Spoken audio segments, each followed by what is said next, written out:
But we ported this same LFDCS software to run on an instrument that is can be incorporated into a number of different autonomous vehicles. So that's what I'm going to talk about now. And the idea is to be able to do real-time or near real-time detection at sea and transmit that information home. So the instrument that we've developed at Woods Hole Oceanographic Institution is called the DMON, the Digital Acoustic Monitoring Instrument. It's if you've ever heard of DTAGs, this is a variant of a DTAG, only was redesigned so as not to be intended to be put on an animal, but to be actually do recording and processing from whatever you attach it to, not an animal, like a mooring or a glider or whatever. It was originally designed by the same team that designed the DTAG, Mark Johnson, Tom Hurst, and Alex Shorter. And then we redesigned it. Mark Johnson left Woods Hole Oceanographic Institution and went to, I forget the name of the company, and built the Sound Trap. And the Sound Trap came out probably within months of Mark leaving the institution. And so I'm pretty sure a Sound Trap is basically a DMON. It's just a redesigned DMON, in case you didn't know. We took the so Mark probably made some modifications to the DMON to make the Sound Trap, and then we made our own modifications to make the DMON too. It's functionally identical to the DMON, but it's just much easier to manufacture. And so that was a redesign that we did back in the mid-20-teens, Jim Partan, Tom Hurst, Keenan Paul, and myself. So both of them feature low-power fixed-point digital signal processors. They're programmable, and so the LFDCS is basically written in C. The core code that runs both on the desktop and the DMON are essentially the same. It has flash memory, not a lot, about 64 gigs right now, although we'll soon be building a couple terabyte expansion board. But the flash memory, because it's limited, you can't do long duration, high frequency recordings. You have to duty cycle quite a bit. But for low frequency stuff, it's just fine. We can go over a year with low frequency. It has three hydrophone. Oh, sorry. It has serial output, meaning you can pass detection information from the instrument to whatever thing you attach it to. It has three hydrophones that cover three bands: low, mid, and high frequency. And the LFDCS on the DMON runs conceptually identically to what I described this morning. So it has a call library on it. It makes pitch tracks. It compares those pitch tracks to the call library using discriminant function analysis and so on. But it passes pitch track information when it creates pitch tracks, and the discriminant function analysis makes a classification. It passes that information to the platform to which it's attached. And it's that platform's responsibility to offload that information from the platform back to shore. And then while it's doing the pitch tracking and classification, it's also recording audio, either duty cycle or continuously. You've seen this before. So we create these pitch tracks. But what's nice about the pitch tracks is, as you hopefully have seen, is it faithfully represents what's going on in the spectrogram. So much so that for the real time, we can just throw the spectrogram away, and we send those pitch tracks back home, and we display them basically just like this. So an analyst that gets trained up and Julianne will show you how we do this, can basically look at these and read them as if they're looking at the spectrogram, but they're not. They're looking at the pitch tracks. And so a trained analyst would look at that and say, there's a sei whale there and probably fin whales. You can't see the full fin whale pulse train, but it's likely fin whales and sei whales there just by looking at the pitch tracks. The benefit here is that the amount of data that the amount of data that we have to send home in the lower graph is tiny compared to the amount of data that's in the spectrogram up above. Meaning 40 seconds of audio sampled at 2000 hertz is a crap load of data, mostly filled with no information whatsoever. All the information is contained in the calls. And so you could think of this basically as a way to compress the detection information, is to boil it down to these pitch tracks and just send the pitch tracks home, which is maybe a couple of, not even 100 kilobytes of data, 100 bytes of data.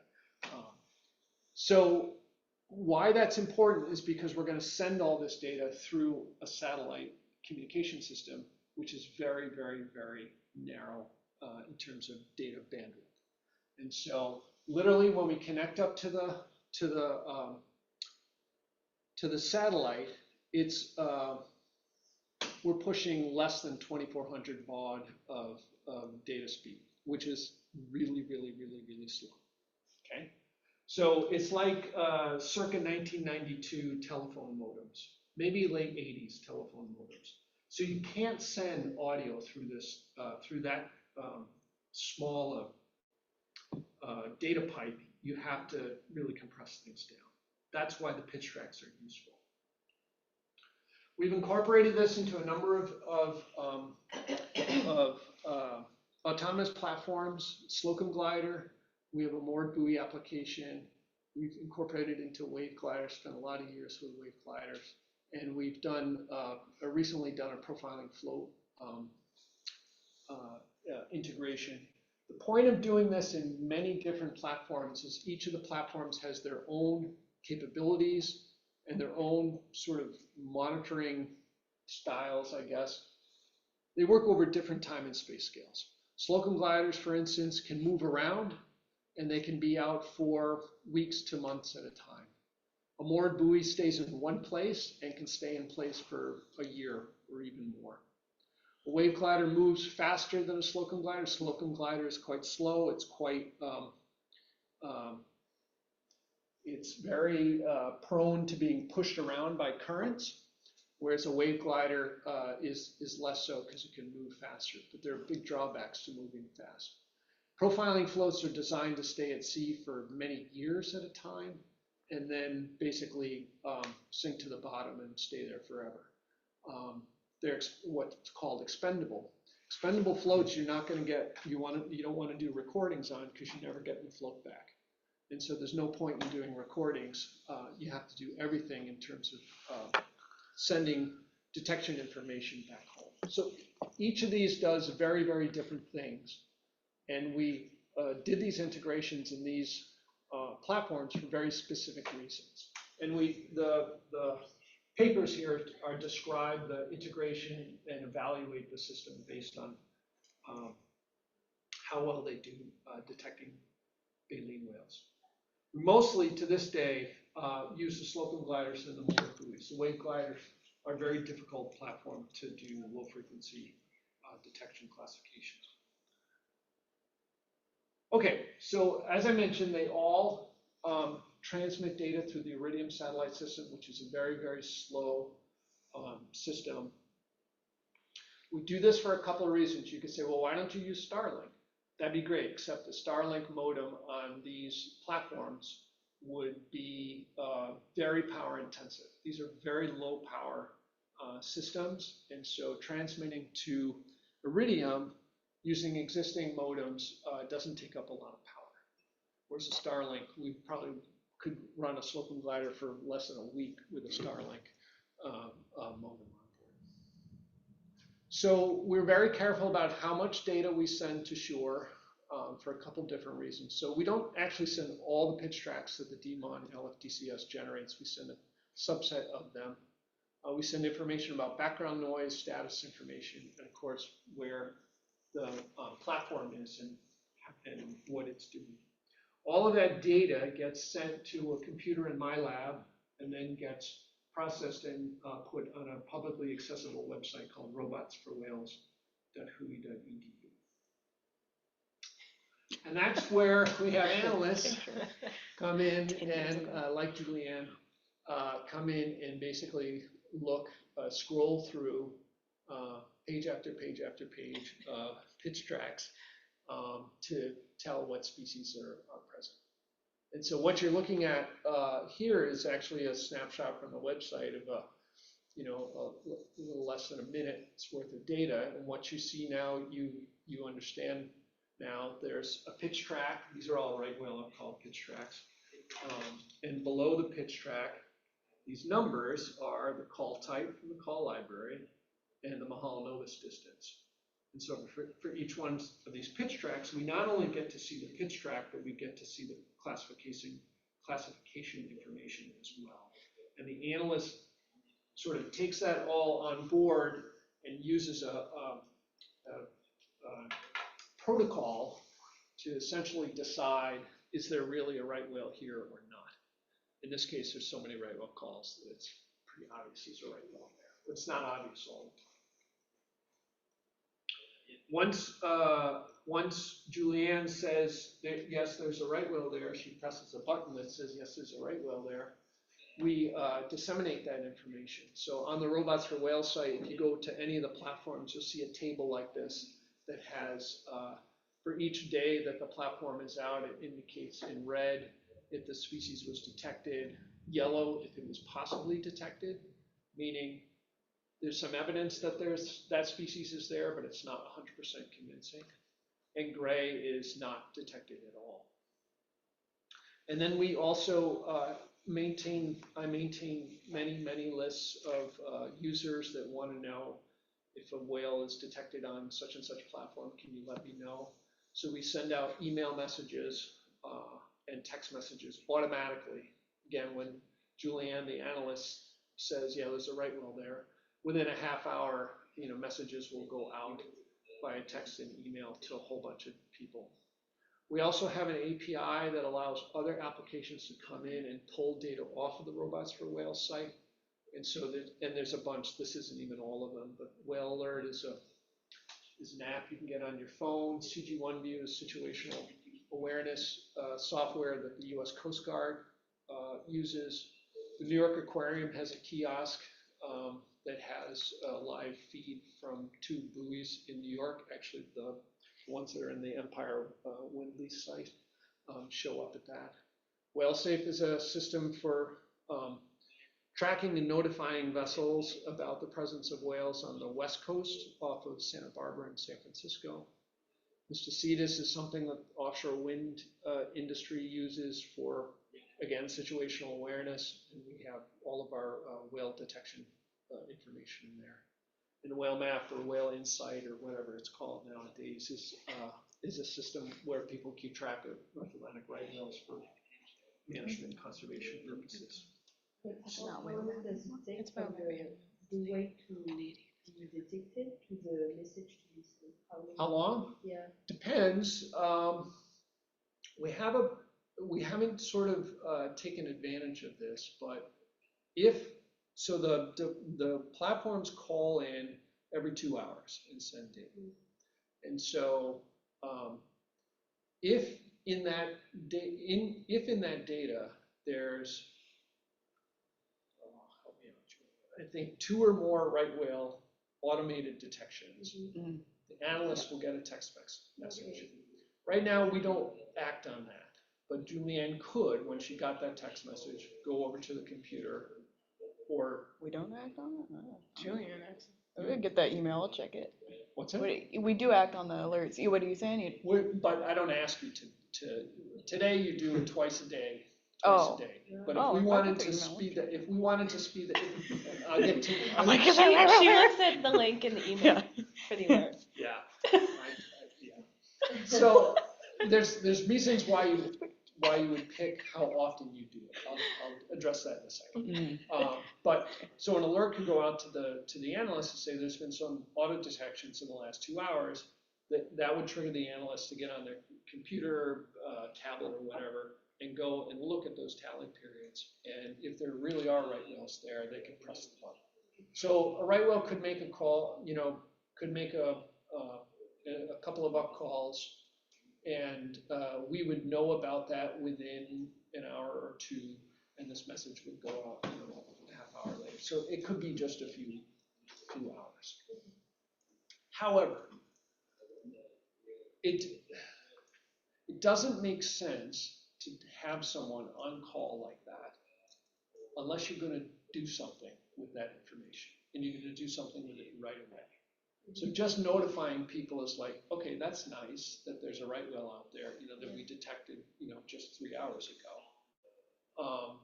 Nice isn't enough of a reason to pay someone to pay attention to this thing all the time, or to take their time away to do it. So our sort of management time scale is kind of more like a day. We tell NOAA, and they're both in the US and Canada, they do something with this information, but it takes them time to do it. And so our schedule right now is basically Julianne checks it morning and night. And the other analysts are typically that way. It's either twice a day or once a day. Because I thought But it can be faster. there were like, I don't know, boats could slow down Yes. because they're endangered or Yes. protected. Yes. So in the United States, we have a program called Slow Zones for Right Whales. And that is a program where we detect right whales either visually or acoustically. The word is put out to slow down. However, those are voluntary measures. And so, yes, word is put out, but vessels are under no obligation to slow down. Okay. In Canada, they use the same information. I have colleagues in Canada that use the DMON, and their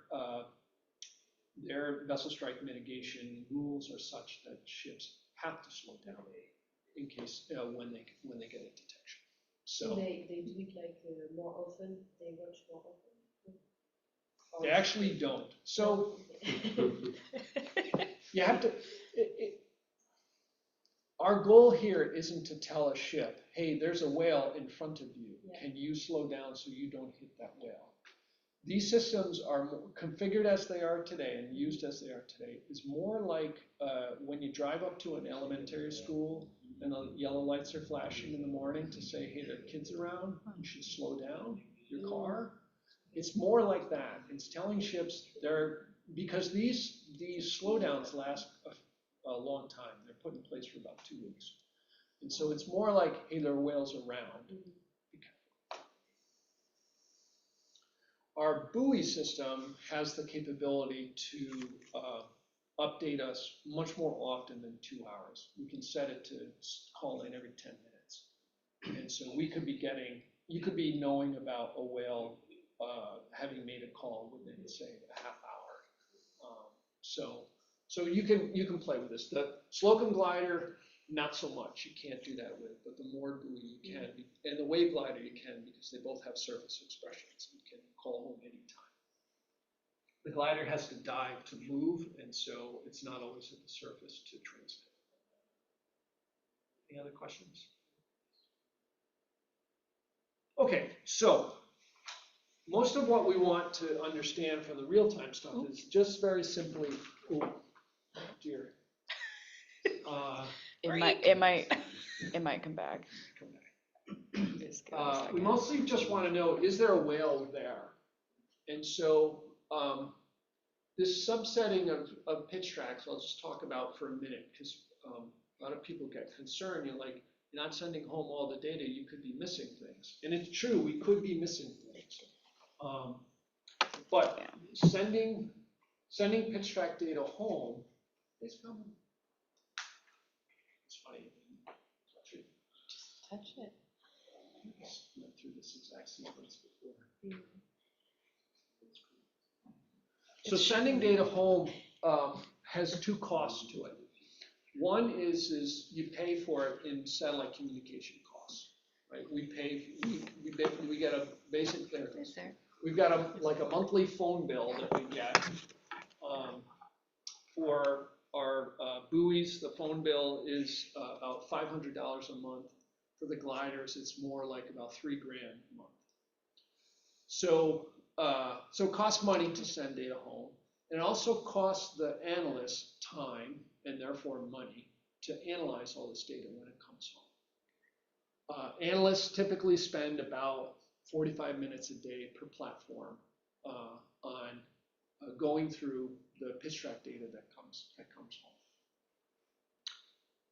If we didn't have any control on how much data we sent home, you could potentially send, and this happens all the time, if you run into a male humpback that's singing, it's going to generate thousands of pitch tracks in an hour. And you don't need 1,000 pitch tracks to know that there's a humpback whale there singing. You can look at about 3 minutes of pitch track data and be like, okay, yeah, there's a humpback whale there singing. And then for the rest of the 57 minutes of that hour, you're just going to ignore because it's just data you don't even need to look at. And so we limit the amount of pitch track data that we send home to control the costs and to manage this problem with humpbacks and fin whales being super chatty. So the way we do this is, say at the top of the hour, you'd start sending pitch tracks, and as soon as you got to 8 kilobytes of data, you'd stop, and you wouldn't send any more pitch tracks home for the rest of that hour. So again, if it's really quiet, you'll send every single pitch track that's generated. You won't hit that 8 kilobyte limit. But if there's a humpback whale singing, you might hit that limit, within 3 or 4 minutes. So anyway, you'll see. Are you assuming if there's a right whale upcall in that humpback time period, you're not gonna pick it out anyway? It will definitely affect your ability to detect right whales. Okay. So are analysts going through?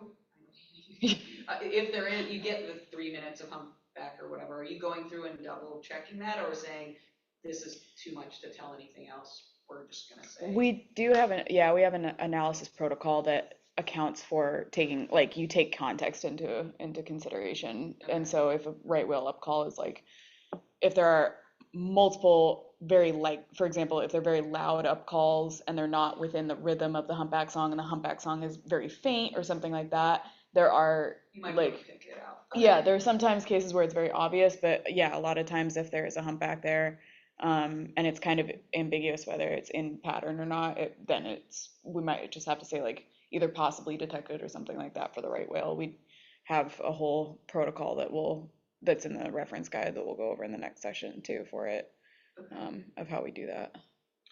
Yeah, the biggest danger is that the humpback whale singing just stops pitch tracking, and so you get a right whale calling during the period when you're not getting pitch tracks. And then I would argue we probably do as good a job. I would say we do a better job than anyone else in terms of detecting right whales in the presence of humpbacks. Because we send pitch tracks home, we have that context information that an analyst looking and listening to spectrograms has available to them.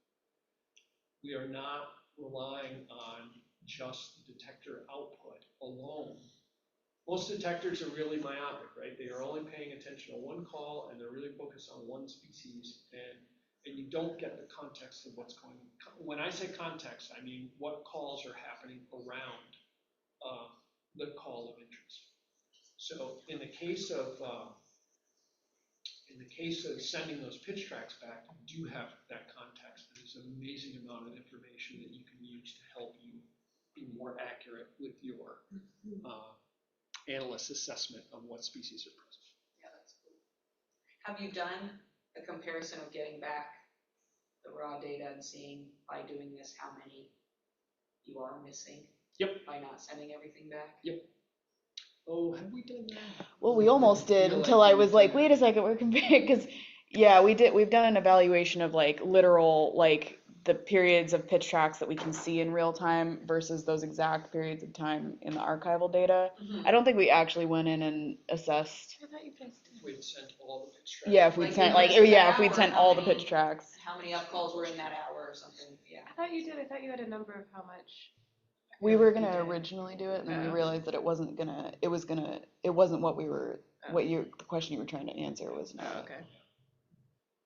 These evaluations can twist you in Yeah. knots sometimes. Yeah. I don't recall having done that analysis, but that's not to say it's not like in one of the papers. I mean, it's mostly just a question of cost at that point, because if you, like, as far as like you Yes. could pay to get more pitch tracks transmitted Yes, in yes, real you can. time. And we can do that, like, we can do that on the fly. Both the buoy and the glider, we can turn off this break on the, or this limit on the pitch tracks. We can double it, we can quadruple it, or we can turn it off altogether. But we haven't, I Yeah, don't, but then your glider's sitting at the surface. and there's a lot of downsides to, for the glider, you're no longer gliding, you're not navigating anymore, you're just sitting at the surface. And that becomes a problem. I'd Okay, say that depends on your question too. So like for this long-term monitoring, this is great, sufficient, but for a lot of our wind questions when they're monitoring prior to pile driving, we say you should send everything because you want everything right before. And it's also a limited time that you're monitoring compared to these year-long deployments. that's why gliders are not a very good platform for offshore wind monitoring, for mitigation purposes. For the weeks before they're gonna start piling. Or the hours before they start pile driving. Weeks is nice. HG, what is the HFG, the high frequency geophysical? What have they done with that? Oh, the surveys? Yeah.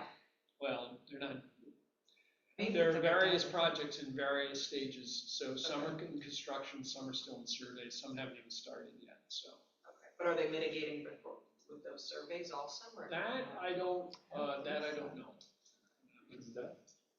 What's that? Could you give me more It's, context? I don't know what it stands for, yeah, it's high resolution geophysical, maybe HRG. It's not air guns, but it's a different bottom Yeah, surveying for before they do the construction. so if you're gonna take the time and effort to pound a giant steel tube into the ocean, you wanna know what's under Yeah, it, you wanna just in know. case you don't hit a rock. When I drive stakes into my garden, I'm always gonna hit a rock, like it'd be nice to do a geophysical survey beforehand. So would they have, like, But that's the idea, is Okay. you wanna know what's underneath these formations. But it That's produces what noise. AMLs, Yeah, like, yes. from radio. Company I don't does, think they're right? required to monitor before that activity, as far as I'm. For this, I don't know It's what just the pile protocols driving. around the surveys, Yeah. but, Yeah. there's a whole different set of rules for that. Okay? So, all this to say that we limit the amount of pitch track data, but we can change that. It's the nice thing about the system as it exists today, it's pretty configurable. Okay, that's fine.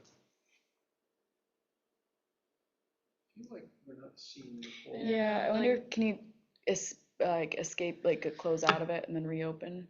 Oh. It's just zoomed, yeah. Oh, Let's see. like restart the full screen.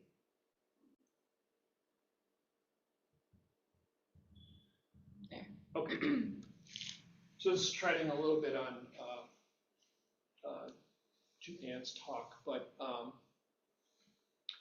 so we organize things in the real-time world in what we call tally periods. They're called tally periods because we literally tally up the number of auto-detected calls in nominally a nominal 15-minute period. And then on the website, we actually display those tallies. So each one of those rows is 15 minutes. And the columns tell you, we have a little table that says, well, for blue whales, we have call type 6, 7, and 9. And so I'll tally up the tallies for I'll sum the tallies for call type 6, 7, and 9 for that 15 minutes, and I'll report that there. So it's an easy way to come in and see what auto detections did we have. Right, and then there's the classified calls, but remember I told you the LFDCS, the discriminant function analysis, tells us when there are non-classified calls, i.e. calls that don't fit in with any of the call types.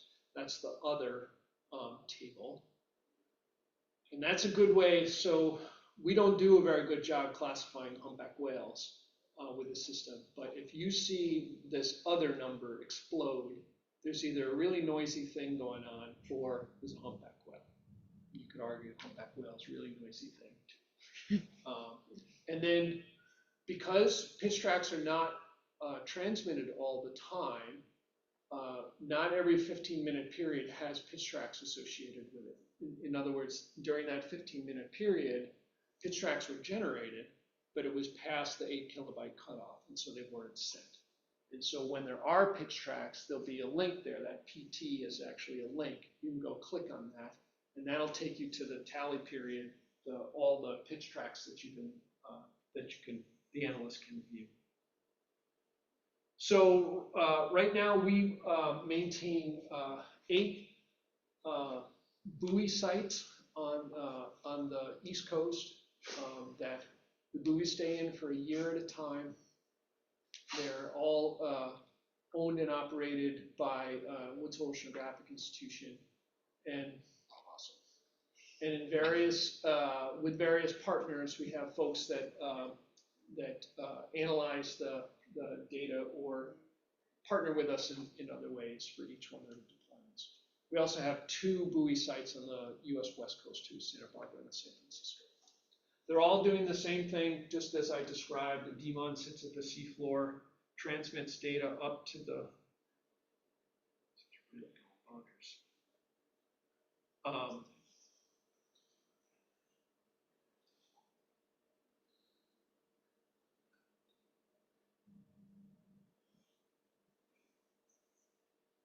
mic goes crazy here. I don't know, maybe. Oh, because it keeps dropping the Yeah, I think it's just either the adapter or the port. coolant. Maybe we'll ask them for a new one on the break or something. I could switch computers. That's true. Okay. Okay. So anyway, at these sites, Julianne, you do the New York Bight buoys and the Atlantic City buoy. Yes. Ocean City buoys in collaboration with the University of Maryland. They do the analysis for that one. Cape Charles buoy is paid for by the Navy, and then Navy does the analysis for that one. And the Norfolk and Savannah buoys are paid for by a French shipping company and are analyzed by collaborators in University of South Carolina. And I should have mentioned the New York Bight buoys are paid for by Equinor in the Empire Wind lease site. And the Atlantic City buoy is paid for by the state of New Jersey as part of their offshore wind monitoring program. And the Martha's Vineyard buoy will be paid for by NOAA soon. And then we've also, so I have a fleet of 5 gliders that I do glider missions throughout the year.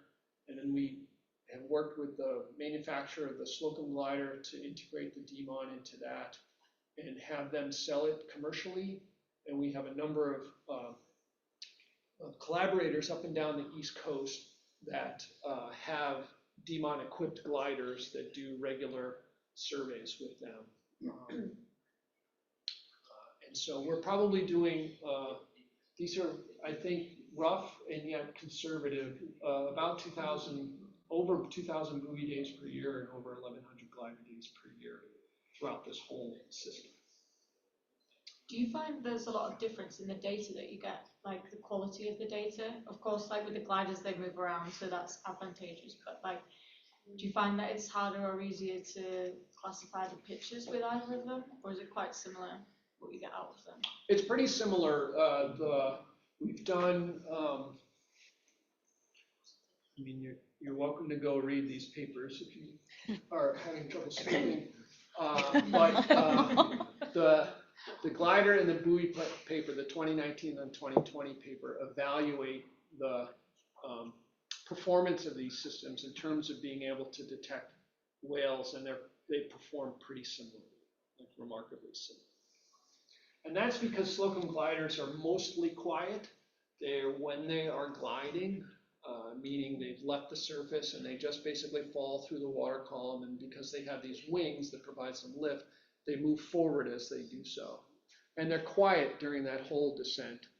And then they'll make some noise as they change their buoyancy, and then they'll start to rise, and as they're rising, they're silent.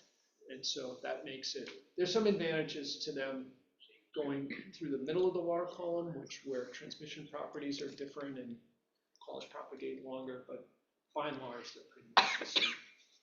And then my former grad student, Hanson Johnson, wrote a paper in 2022 looking at the detection range for right whales from both the buoys and the gliders, and they're pretty similar as well. So we don't see a lot of difference with that. One thing that we've worked on a lot is I just mentioned, so Julianne's an analyst, we have analysts at University of Maryland, analysts at University of South Carolina, analysts with the Navy. Probably the hardest part is getting all of those analysts, if you present them with the exact same data, are they going to come up with the same exact assessment as to whether there's a right whale or a humpback or whatever? That's more the hard part. And that's why, as Julianne's going to show you, we have a protocol that we have the analysts go through to try to sort of calibrate everyone so that they do say the same thing, presented with the same data. This is fun. Yes. Okay, I'm almost done. Yeah.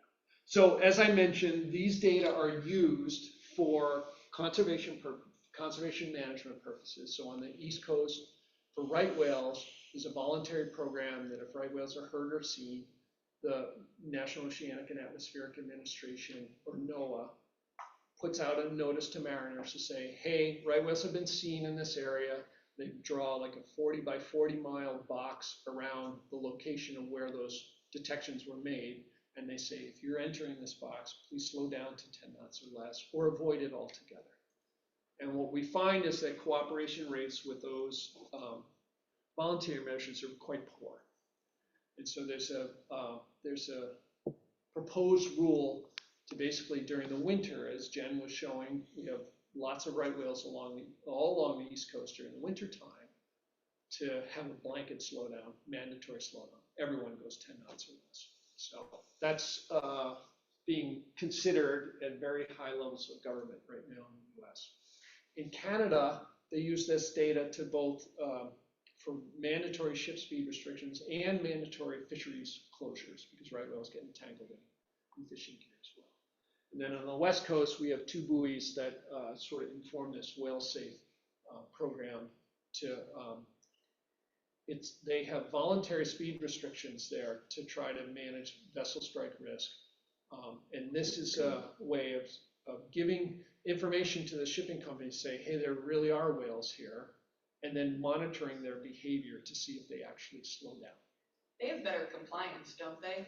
I was just at a BOEM They do. wind, and Lindsay Peavy maybe was saying something. It seemed decent, like 60%. It's not or bad. something. Yeah. So on the West Coast, they have a couple things going for them.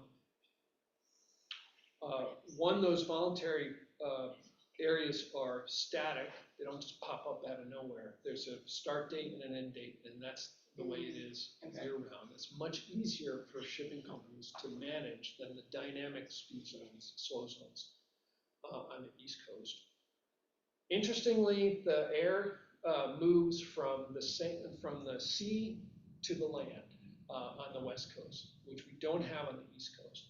And so there's just as much concern, if not more concern, perhaps a lot more concern about emission controls than whales. And so if ships are moving very fast coming towards shore, fast ships put out more pollutants, and that all eventually ends up on shore. And so there's a lot of incentive to slow ships down just for air quality issues alone, let alone for the whales. And so there's more, I think because of that, there's more awareness of the benefits of slowing down, both from an emission standpoint of the ships are way more fuel efficient when they go slow than there is for whales. But yes, they seem to have a better cooperation rates. And there's some slow zones, and that's all I had. Any more questions? One more question. Yeah. The integration of LFDCS into the DMOD is what makes this possible. Is that integration, would it be possible to add LFDCS for real time to other acoustic systems? Or are they so intertwined that that process would be difficult? Like with a Raspberry Pi attached, since it's C++ or something like that? You could, Celine. The question is, why would you want to do that? And the reason I ask that is because if you put this on a Raspberry Pi is probably 3 times the power consumption of a DMOD. The DMOD's designed specifically for low power applications, and so it just doesn't use up that much energy. Easier. Yeah, my question is because I'm asking from the point of the sea gliders do not run DMODs. Yep. They run Whispers or PMAR or whatever else. So to add this to a sea glider, is it more work to integrate a DMOD to talk with a sea glider, or integrate LFDCS to talk with Whisper, which already talks with the glider?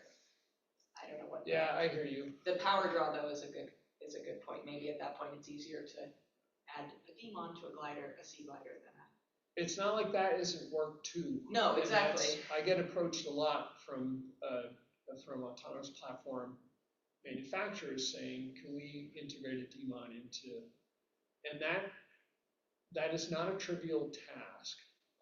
It takes some engineering, but it also chasing down all the noises that these vehicles can make.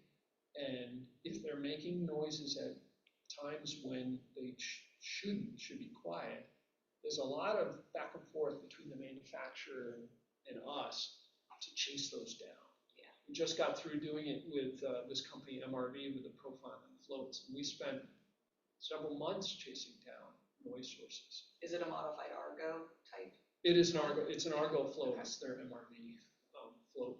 So we have been very judicious about who we take on for integration. In fact, we generally don't unless there's a really compelling reason to do so. So putting a DMOD into a second buoyancy-driven, long-endurance float doesn't make a ton of sense to me unless someone has an application where a sea glider is just by and far way better than a Slocum glider to use for that. Otherwise, it doesn't make a lot of sense for us to take the time to do that. Yeah. On the DMOD, it's still a processor on there? Yep. It's a Texas Instrument DSP. Yeah. So is it the most power drawing component in there? Or? And that's a good question.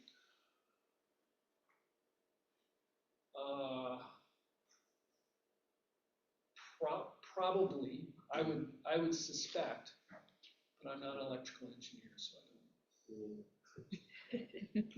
The processor that we use is fairly old, but it's still around, and they have not stopped manufacturing it because it's so ridiculously low power.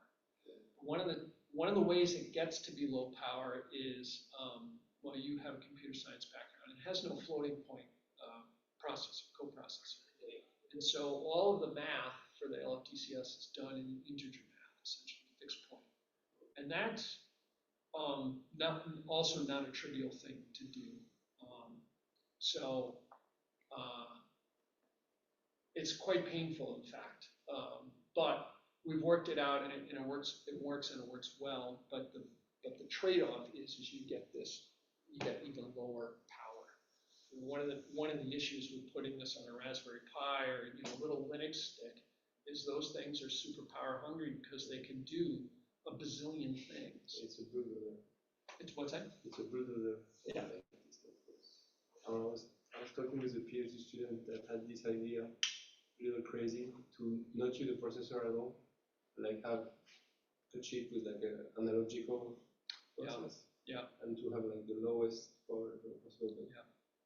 And it's really intertwined with what you're coding, and you cannot modify anything. That's very hard to do. Yeah, but maybe, especially with such complexity as this. Yeah, maybe they'll get me there.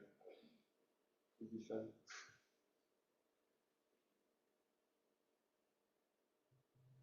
Okay? Yeah, Okay. question, let's say I'm a slow combiner, if we want to put the demon, it like, because I know some people who have one, it's not, they don't all come with a demon, you have to buy the demon. So we buy it from you. You would buy from Teledyne Web. Teledyne. Okay. Teledyne Yeah, Web okay. makes a slocum glider. What if you say to them, we'd like a demon for our Yeah. science bay, they say, great, send us your science bay. And then they call us up and they say, can we have a demon? Okay. And then we put a demon kit together for them. And I usually hand deliver it to them because they're only like 10 miles away from us. And then they'll install it in here. Okay. And then I'll work with you Yeah. or your glider person to Okay. make sure that they get all the, the software and they get sort of Yeah, yeah. spun up.